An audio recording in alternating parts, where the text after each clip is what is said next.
Esto también es noticia. Y nosotros continuamos aquí a través de la señal de Somos Noticias Radio para todo el planeta desde Orlando, Florida. Bueno, hay mucha información en cuanto a los políticos cuando nosotros estamos en procesos electorales. Algunas noticias son buenas, otras noticias no tanto. Y quizás un político tiene en su agenda muchas cosas pendientes para poder de alguna forma ganar y sumar titulares en los medios de comunicación y por supuesto cautivar a ese votante, a ese público que necesita para poder llegar a cierto poder, un presidente, un gobernador, un alcalde. Nosotros vamos a conversar de inmediato con Julio Martín, quien es un politólogo de experiencia. Yo podría decir que es como el entrenador de los políticos, los prepara y los guía por el camino correcto para poder lograr lo que tanto busca el político. Julio, ¿cómo estás? Y bienvenido a Somos Noticias Radio. Gracias, William, por la invitación, por la llamada. Siempre es un placer, un honor conversar contigo y con tantos oyentes que tienen. Oye, Julio, los políticos son como una caja de sorpresa. Una cosa es lo que escuchamos y lo que vemos en los medios de comunicación, en sus mítines, y otra cosa es lo que está detrás de la preparación de un político. ¿Cómo comienza la preparación de un político cuando busca una determinada una posición en el poder en el mundo? Mira, digamos que hay dos trabajos que hacer. El trabajo real de un político, primero, que es formarse, que es prepararse para el cargo que quiere detentar. O sea, no es lo mismo la formación, la preparación que debe llevar un político para ser un representante, para ser un concejal, para ser un diputado, para hacer una carrera legislativa, a la formación que debe tener un político cuando quiere estar en el área ejecutiva, es decir, quiere ser un alcalde, quiere ser un gobernador, quiere ser un presidente de la República o quiere dedicarse al área de, ser un ministro. O sea, es totalmente distinto. Normalmente, los que más hay que articular en cuanto a marketing y estrategia son los que aspiran cargos de elección popular. Es decir, los que se someten a elecciones públicas para poder acceder a un cargo, como lo dije antes, representantes, concejales, diputados, alcaldes, gobernadores.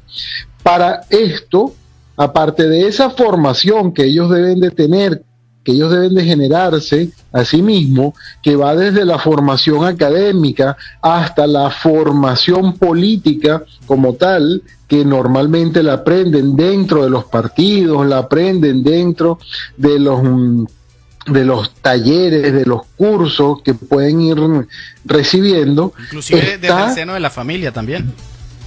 Por supuesto, porque allí va, creo que el principal de todo, que son los principios morales, los valores familiares que deben estar no solo en un político, deben estar en todos y cada uno de los ciudadanos.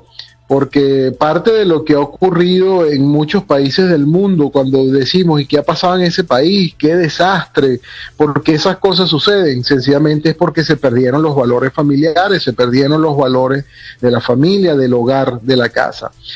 Volviendo al tema de cómo se arma entonces un político ya para cargos de elección popular, empezamos a ver que viene esa frase famosa de Salvador Dalí, que es que hablen bien o que hablen mal, pero que hablen. ¿Okay?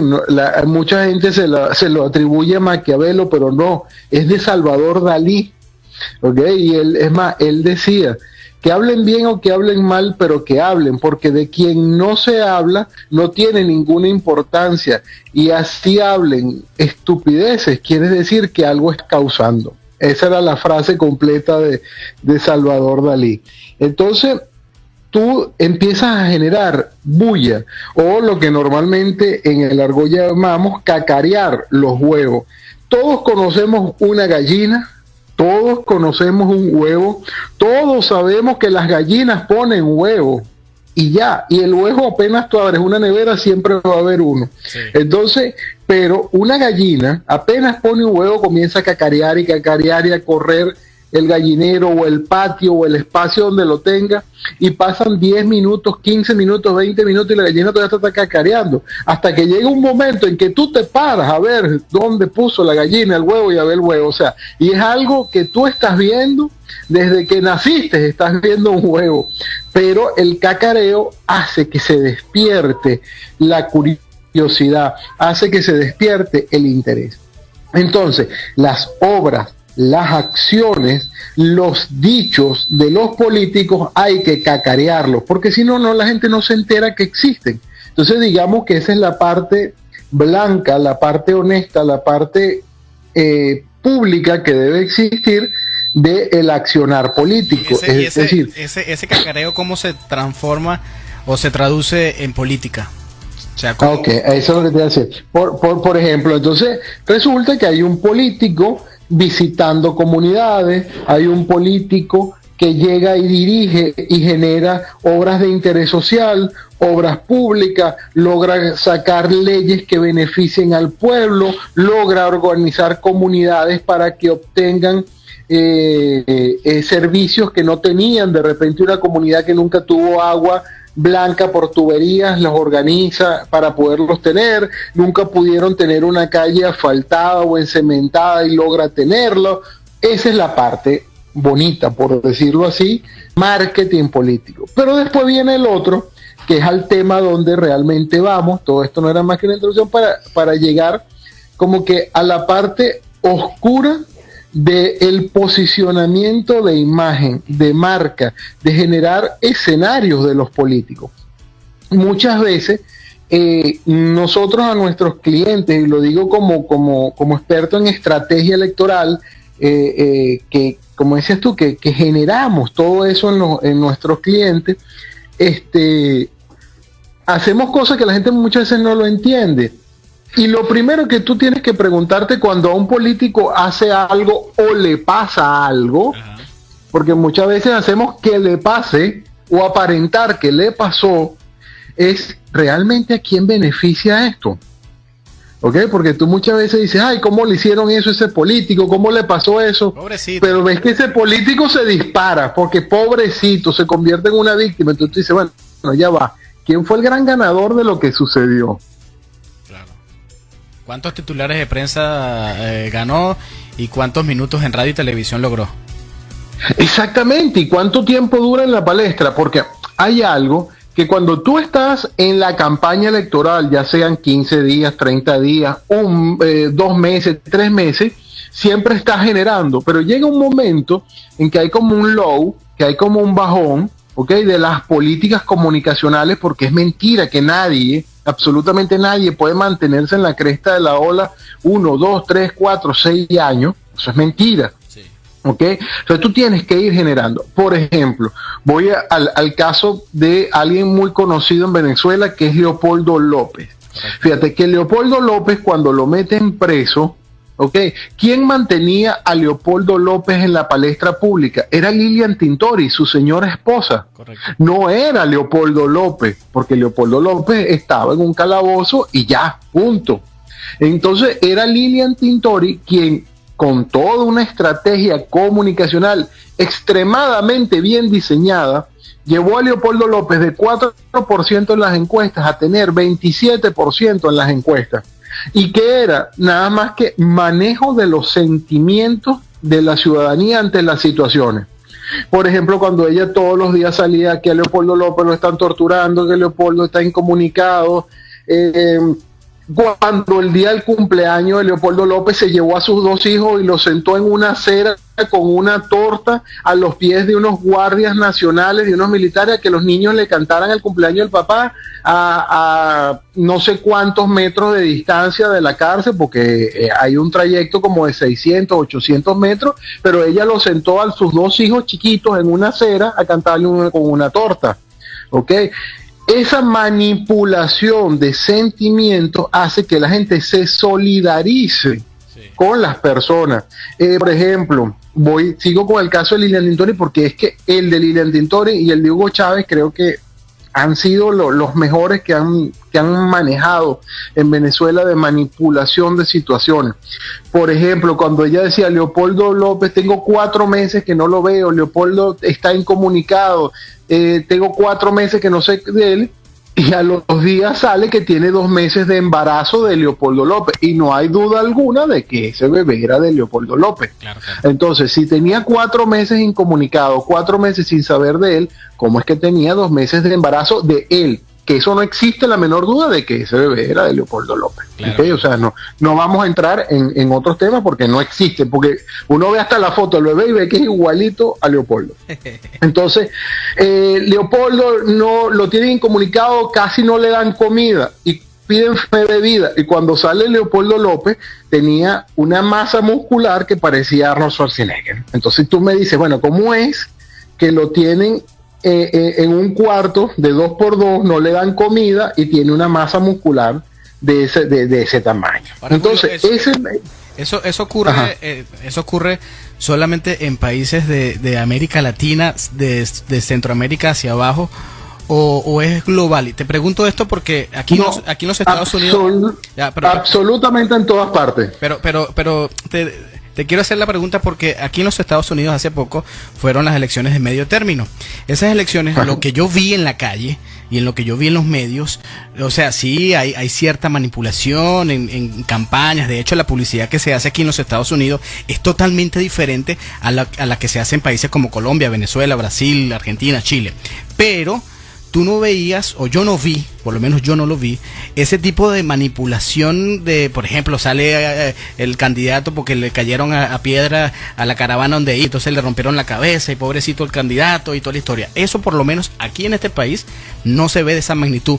Por eso te pregunto, en Estados Unidos y digamos que en otros países tienen otro tipo de cultura, pero también depende de cuál sea el proceso electoral. Por ejemplo, en Estados Unidos, ahorita el domingo próximo pasado, el martes pasado, sí, hubo las elecciones de medio término, donde se eligieron los diputados, los senadores, o sea, los representantes. Entonces, vemos que ellos básicamente dependen es de los partidos. O sea, la gente en Estados Unidos todavía vota por los republicanos o por los demócratas. Realmente no existe todavía el carácter del independiente, ni existe la figura de un con poder real, con posicionamiento de un tercer, cuarto, quinto partido político.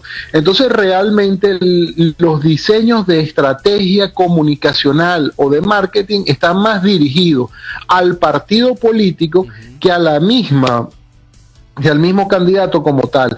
Pero lo mismo no sucede cuando estás eligiendo gobernadores o cuando estás eligiendo el presidente de los Estados Unidos. Fíjate cómo Donald Trump fue totalmente mediático con sus declaraciones. Claro, él no armaba escenarios, pero sí tenía unas declaraciones que llamaban mucho la atención. Entonces nunca hizo falta la victimización, ¿verdad?, del candidato. En cambio, en América Latina, o sea, de México hasta Argentina, eso sucede muchísimo. Bueno, fíjate lo que sucedió ahorita con el actual presidente electo de Brasil, de Bolsonaro.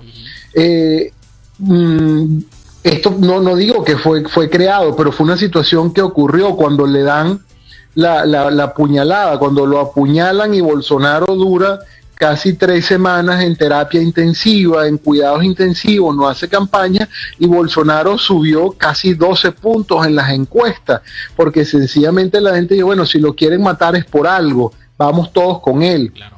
Okay, y eso y aclaro, no creo que haya sido ficticio porque casi le cuesta la vida realmente, pero son situaciones donde tú manejas y manipulas el sentimiento. Hugo Chávez en Venezuela, presidente muerto de Venezuela, manejaba mucho eso, porque cuando suceden posiciones contrarias, cuando una persona es víctima de un ataque, cuando una persona es víctima de un desprecio, aglutina en su entorno a sus seguidores. Claro. Esto hace que puedas actuar en bloque. Porque puede ser que, ok, yo aprecio mucho a William, yo estoy con William, pero chévere, pues, qué bueno es William, y ya.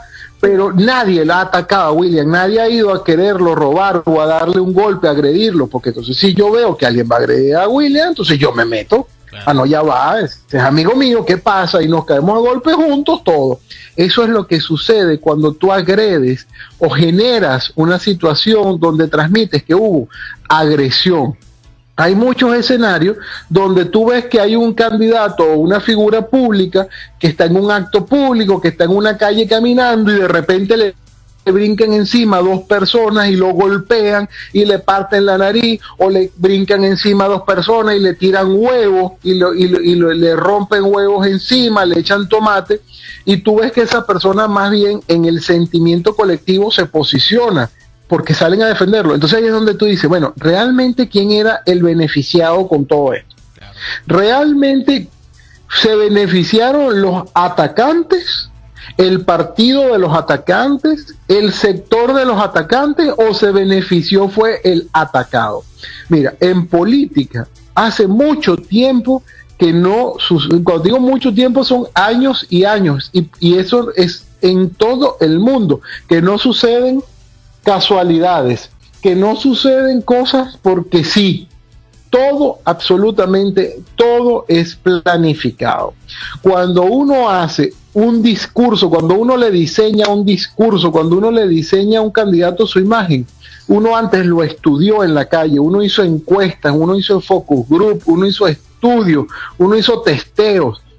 Uno le pregunta a las personas hasta cómo es la imagen física de su candidato. Uno les pregunta cómo le gustaría a usted que se vistiese su candidato a alcalde, cómo le gustaría a usted que se peinara un candidato a gobernador, a usted le gustaría que su alcalde tuviese bigote, a usted le gustaría que su alcaldesa usara tacones. O sea, todo eso se pregunta, todo. Y cuando tú ves que sale un candidato a la calle, eso es un producto terminado, es un producto resultado de los estudios, es un producto científico. Hace rato que los candidatos no son casualidades, por lo menos los candidatos serios, los candidatos articulados, porque de verdad que tú a veces ves una cantidad de candidatos que tú dices, ay Dios mío, ¿qué hace este señor metido en eso? Entonces debe ser que no tenía nada que hacer y se metió aquí para echar broma 2 meses. Pero los serios, los importantes, son totalmente articulados. ¿De dónde sale el discurso de un candidato? De los estudios de opinión pública. Cuando uno le pregunta al ciudadano, ¿cuál considera usted que es el principal problema que le afecta a usted? Y después le pregunta, ¿cuál es el principal problema que le afecta a su comunidad?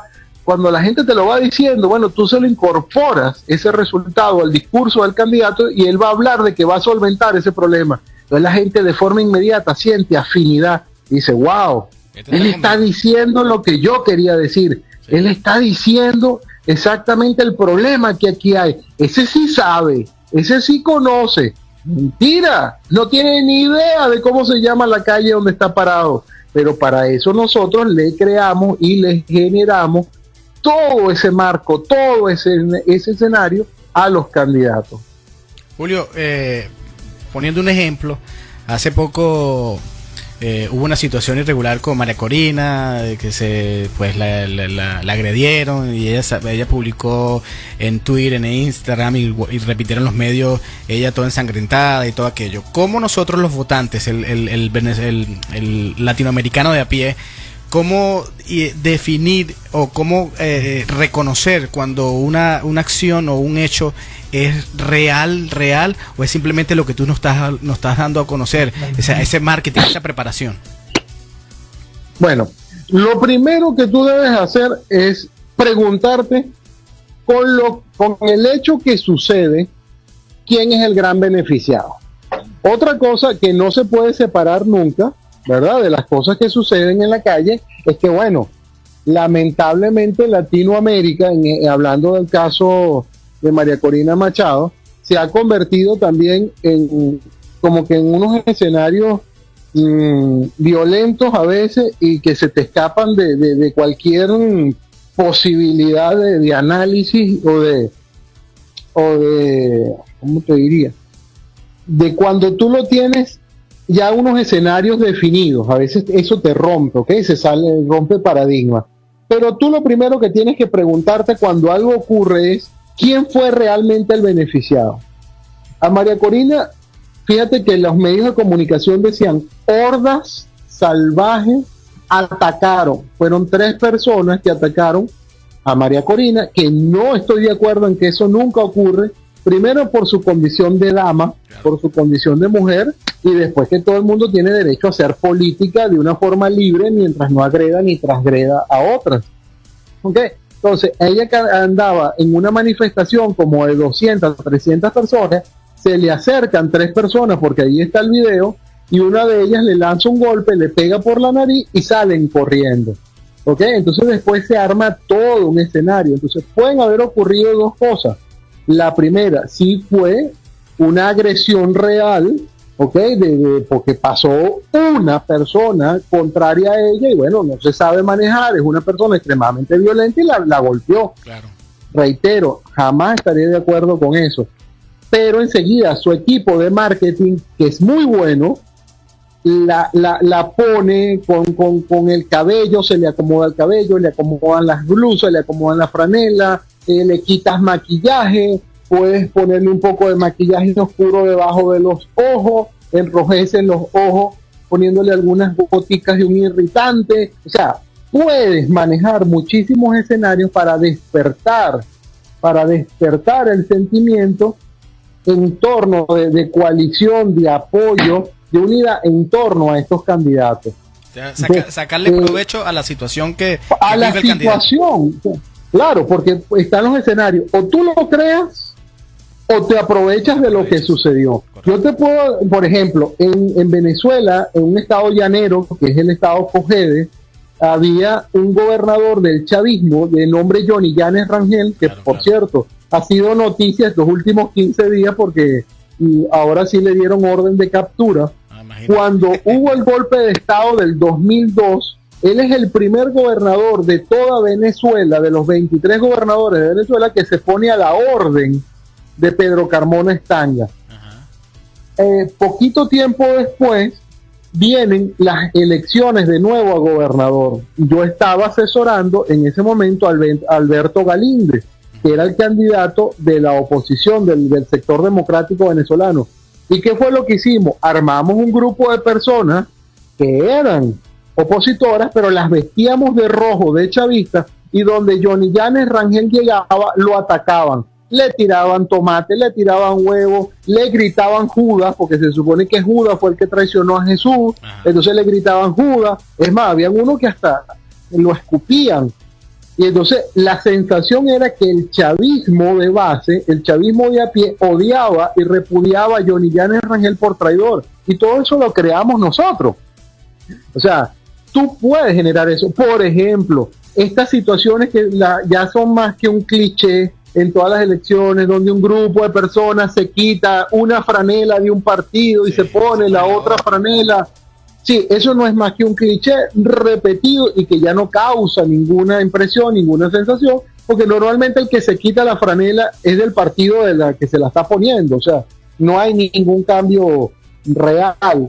Y lamentablemente en Venezuela y en muchos países de América Latina, los partidos políticos han perdido fuerza, han perdido credibilidad y están surgiendo los movimientos personalistas. Es decir, crean un partido político nada más para apoyar a tal o cual persona. Mientras esa persona está en campaña o está en el poder, ese partido político tiene vida, tiene vigencia, y apenas sale del poder, ese partido desaparece. Sí.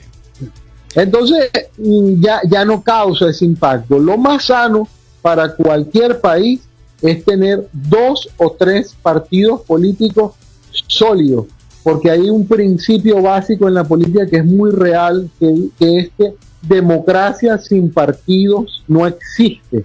Tú necesitas los partidos políticos para darle solidez a la democracia. Puede ser que durante algunos periodos esos partidos políticos tengan a personas inescrupulosas, corruptos, no gratos para la ciudadanía, pero una institución como un partido político que puede tener 40, 50, 60, 70 años no puede ser valorado por 3, 4, 5 años donde hubo un personero desagradable.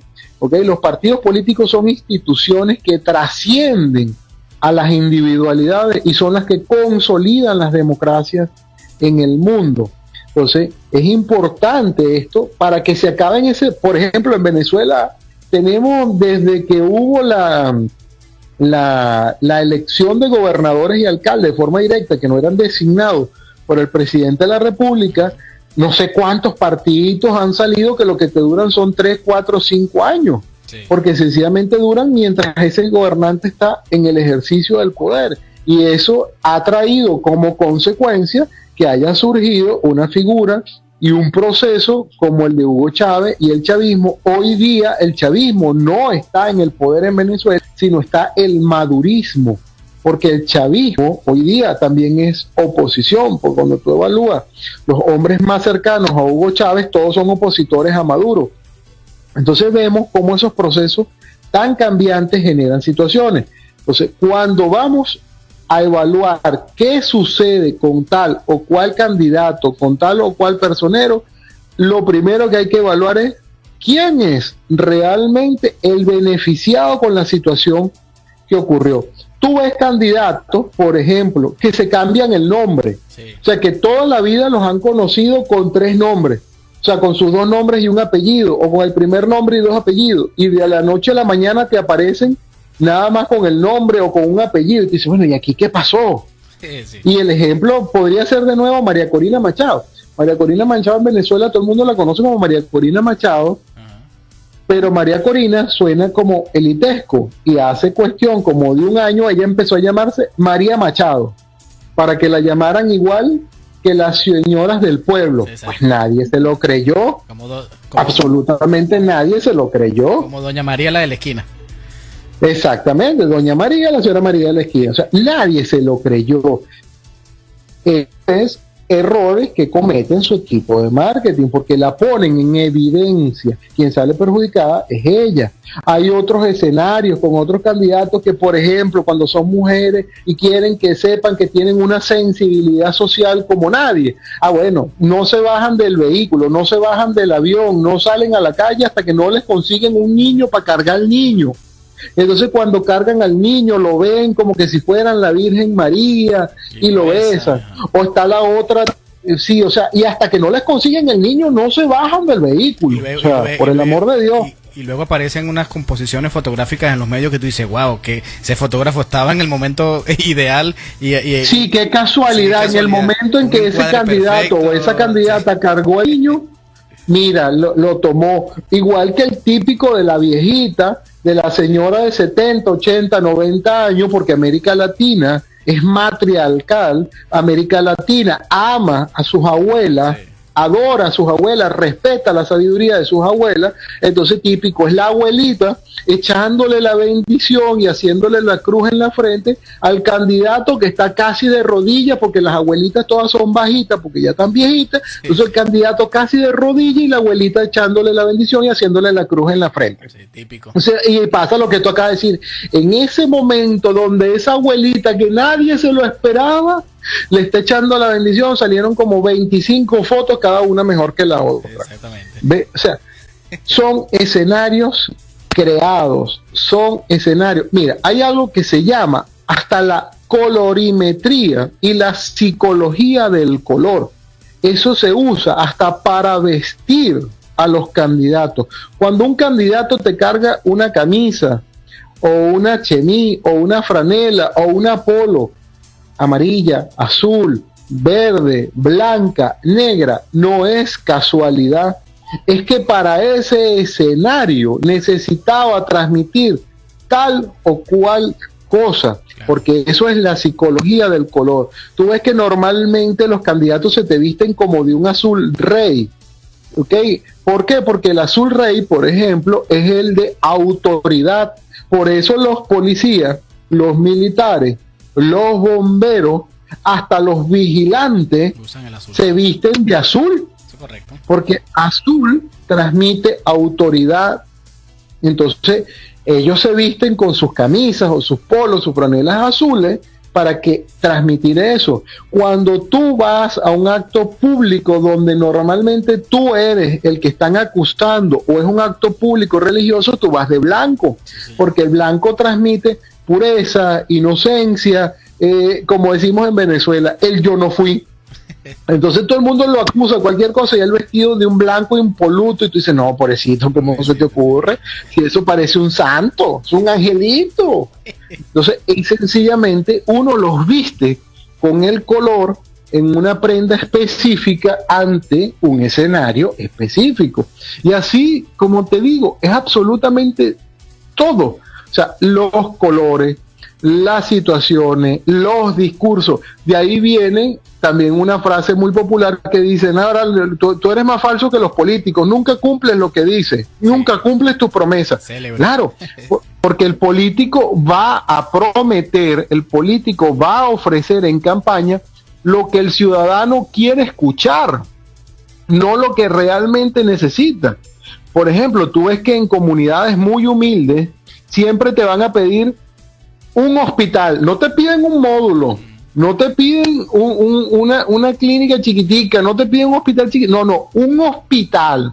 Todos te piden un polideportivo, un multideportivo, nadie te pide una cancha de usos múltiples, no, un polideportivo. Y te piden una unidad educativa que tenga desde preescolar hasta el último año de bachillerato. Por Dios, irás a volar todo el barrio para poder poner esas tres cosas. Sí. Y cuando vas a la comunidad de al lado te piden exactamente lo mismo, y cuando vas a la de al lado te piden lo mismo. Entonces, bueno, tú dices, bueno, que voy a pegar 3 hospitales, uno al lado del otro, y voy a pegar 3 polideportivos, o sea, ¿y en qué parte dejo las casas? Porque tengo que volarle las casas a la gente. Entonces, tú ves que el candidato dice, y aquí construiremos el mejor hospital de Venezuela, y al lado ponía, aquí construiremos las instalaciones deportivas. Y ponen la primera piedra, y ponen la primera piedra. Claro, de donde surgirán los campeones olímpicos de edad. Y cuando ganan, tú ves que lo que hacen es que te embaulan el canal o te rompen la calle para meter las tuberías de aguas negras, las de aguas servidas, te ponen electricidad y tú dices, bueno, pero este señor me está poniendo calles y me está poniendo cloaca cuando yo quería era un polideportivo. Pues señor, usted no necesita un polideportivo. Si cada vez que llueve usted se le inunda la casa, el barrio y se le mete el agua de la canal y del río, pues primero le acomodo el río y después veo qué hago. Claro. Entonces, por eso es que a la gente le dicen que ofrece más que candidato en campaña, pero no cumple, porque no puede cumplir, y a la gente sencillamente se le dice lo que quiere escuchar para poder ganar el voto. La manipulación es una cosa seria. Conversamos con Julio Martí, él es politólogo, experto en marketing político, preparador, como le digo yo, entrenador de políticos, él es venezolano. Hoy en día, ¿dónde estás, Julio? En este momento me encuentro en la ciudad de Panamá, en Panamá estamos trabajando con una campaña. Aquí el 5 de mayo del año 2019 hay elecciones. Desde el presidente de la República hasta el último representante, son los que normalmente llamamos mega elecciones. Y bueno, ya estamos trabajando aquí, gracias a Dios y la Virgen, ya se pasó por un primer proceso de primarias internas, donde salió todo muy bien, gracias a Dios y la Virgen del Socorro de Valencia, y ahora bueno, vamos a la campaña presidencial el 5 de mayo. ¿Cuántos países, cuántos políticos en tu hoja de vida, Julio? Mira, 7 países, incluyendo Venezuela, gracias a Dios, España, Argentina, Colombia, Panamá, Venezuela, Aruba, y donde todos hemos salido muy bien, donde hemos salido victoriosos en todos los escenarios. El país más complicado para hacer política, campaña, marketing es Venezuela, pero por mucho. Es más, hay muchos países donde la gente se queda sorprendida por las cosas que nosotros hacemos, y a ellos se lo decimos al más alto nivel político y ellos se sorprenden, y nosotros decimos, pero es que esto en Venezuela lo hace hasta un dirigente vecinal. En Venezuela para elegir una asociación de vecinos se arma una campaña, una estrategia, una logística, y estos van a elegir gobernadores, diputados, senadores, y no tienen esa misma capacidad de acción, esa picardía política, esa estrategia política que tiene el venezolano, hasta para elegir, no sé, el representante del consejo de curso del liceo. O sea, ¿Con cuánto tiempo de antelación tú preparas un político? Mira, los escenarios son muy distintos. Hay muchas veces tenemos la oportunidad de preparar el candidato con varios años de anticipación, porque decimos, bueno, vamos a preparar porque en 3 años hay elecciones, vamos a crearte. Y agarramos el candidato absolutamente de la nada, donde no existe, y lo creamos hasta convertirlo en ese senador, en ese diputado, ese alcalde, ese gobernador, que era el objetivo final. Está el otro cuando te contratan, como en este caso, a mí ya directamente para la campaña, entonces tienes que crear y hacer una campaña electoral, o está como me pasó, por ejemplo, en una de las campañas en España, para la presidencia de las Islas Canarias, de Juan Fernando López, cuando me llaman que ya la campaña había comenzado, iba la campaña como por la mitad, pero los resultados eran muy malos, o sea, muy malos. Entonces me contratan para que enderece la campaña y la enrumbe en ese trayecto final, y a Dios gracias los resultados fueron súper favorables. Logramos hacer los cambios y se ganó esa campaña. ¿Cuántos decir que cada políticos tienes en tu haber? ¿Cuántos triunfos políticos? 31 de 39. Nómbrame por lo menos 3 principales. Así, todos son muy importantes, pero nómbrame 3 ahora que se te vengan a la mente. Mira, por ejemplo, Juan Fernando López allá en España, tenemos a Simón Gaviria en Colombia, tenemos a Andrés González Díaz en Colombia, el Partido Justicialista hicimos una macro campaña en Argentina, Evelyn Weber Croes ahorita en Aruba, o sea, hay varios, gracias a Dios. ¿Y cuál ha sido el político más difícil que tú digo, me costó posicionar a este político? ¿Cuál te dio más trabajo? Bien sea por el tipo de cultura o la forma como se manejaba la política en ese país.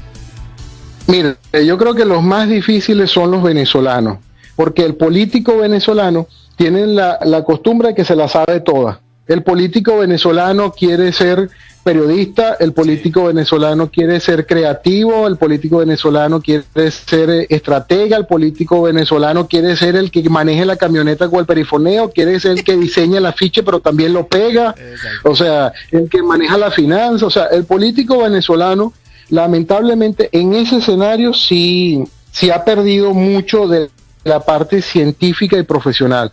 Los políticos venezolanos se han convertido en pequeños caudillos que creen que lo saben absolutamente todo, y por eso pierden las elecciones, por eso pierden los procesos que prácticamente los tenían en las manos. Ahí ahorita, nada más en octubre del año 2017, Venezuela pasó por un periodo de elección de gobernadores, donde por lo menos habían 4 o 5 gobernadores que no había manera alguna que perdieran. Pues perdieron. Sí. ¿Y por qué perdieron? Por culpa de ellos. Porque hicieron todo lo posible para perder. Era como, o sea, si se hubiesen quedado en su casa, calladitos la boca, sentados viendo televisión, hubiesen ganado. Pero en el momento en que salieron a la calle, supuestamente a hacer campaña, votaron la campaña. Oye, y una persona, un hombre, una mujer, luego que tiene el poder, pongamos el ejemplo de la presidencia, es capaz de escoger sus contrincantes. Por ejemplo, Chávez creo que tenía esa facilidad de decir, de señalar, y que eso se convirtiera en su contrincante. Él ponía su contrincante. Un político. Es que cuando tú estás, sí, vale, es que cuando tú estás en el poder es mucho más fácil definir quién es tu contrincante que para el mismo que aspira a ser contrincante de una campaña presidencial. O sea, cuando tú estás en un poder absoluto, como la presidencia de la República, y en un país donde los presidentes son prácticamente reyes, entonces tú lo conviertes, tú lo generas. ¿Cómo es esto? Que tú llegas a un acuerdo con esa persona y lo haces candidato presidencial. No. Tú sencillamente comienzas a atacar de forma abierta a ese candidato y lo pones a polarizar contigo. Entonces la gente sencillamente va a decir, bueno, si Pedro Pérez es el principal enemigo del actual presidente, vamos a hablar con nombres y apellidos.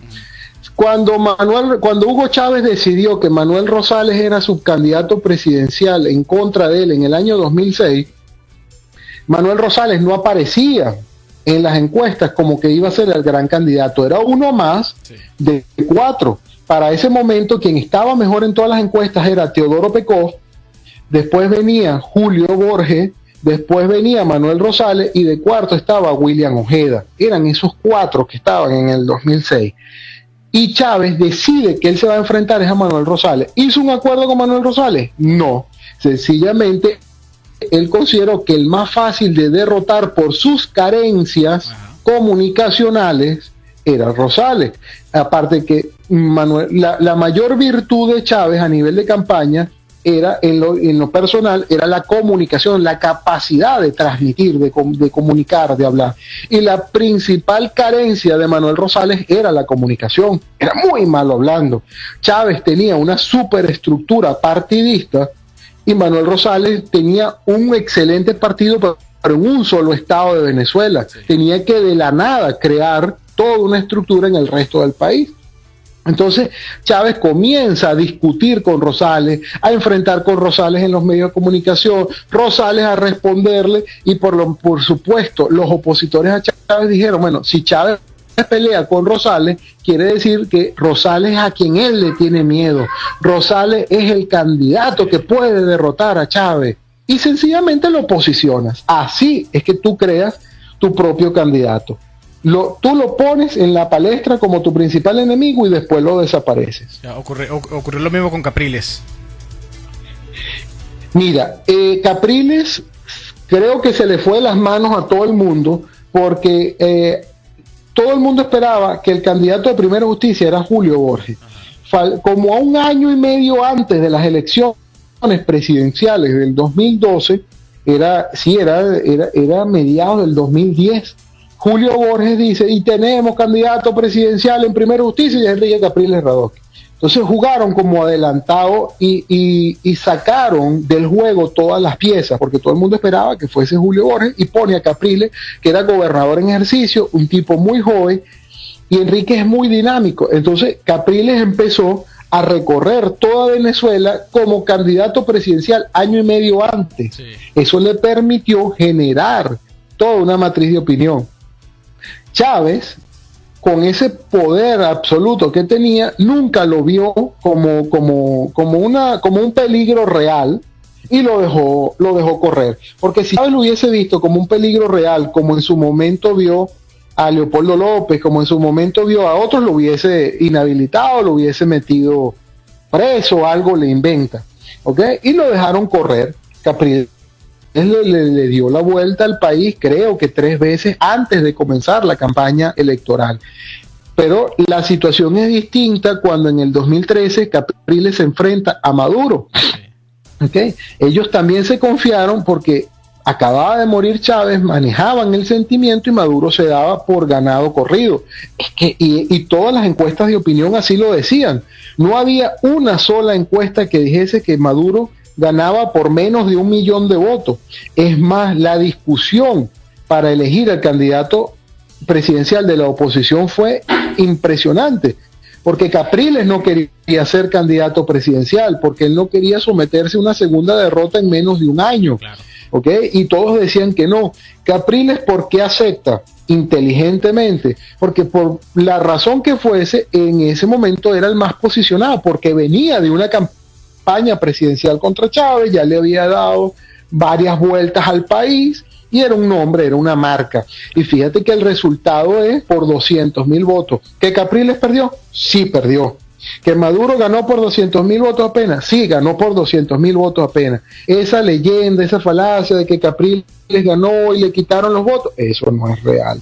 Enrique perdió por apenas 200,000 votos. Cuando en horas del mediodía el comando de campaña de Enrique se da cuenta que la diferencia son menos de 400,000 votos, trata de sacar la mayor movilización y la mayor estrategia posible, pero ya no había de dónde. Y sin embargo se reduce la diferencia a 200,000 y ahí quedó. Ahí se quedó. Ajá. Como diría en el ¿Cuál fue? Final de fotografía. Final de fotografía. ¿Qué pasó? Que para las siguientes elecciones, si ya tú venías de perder por apenas 200,000 votos a 6 años después o 5 años y medio después, no logras revertirlo. Bueno, no hicieron el trabajo correcto y cuando vieron que Capriles era peligroso de verdad, lo inhabilitaron. Cuando tú veas que un candidato en un gobierno con las características como el de Venezuela ande tranquilo por todo el país, hablando, dando vueltas, dando golpes para allá y hablando mal del gobierno y atacando al gobierno y no lo meten preso ni lo inhabilitan, es porque ese candidato no genera ningún peligro para la estabilidad del régimen y no tiene ningún tipo de aceptación popular. Porque si tuviese aceptación popular o genera un riesgo para el régimen, lo inhabilitan o lo meten preso. Claro. Cuando se ve amenazado, pues el gobierno va a actuar. Oye, ¿tú crees que Nicolás Maduro tiene esa habilidad que tenía Chávez de escoger su contrincante? No creo que la tenga él en lo individual, pero en Venezuela quedó toda una estructura de gobierno post-Chávez que saben manejar muy bien las situaciones.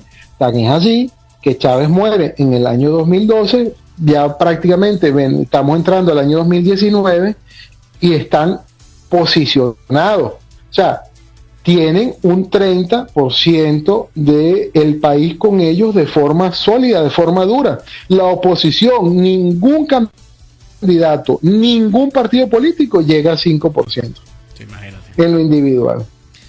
Bueno, conversamos con Julio Martín, él está en Panamá, es venezolano, politólogo, experto en números políticos y preparador de grandes carreras políticas en América Latina, en el continente europeo. Julio, nosotros estamos muy agradecidos aquí en Somos Noticias Radio por tu tiempo y por conversar con nosotros y darnos un poco ese trascámara, como diría, de los políticos, lo que no vemos normalmente los votantes y los ciudadanos de a pie en este continente. Julio, muchas gracias.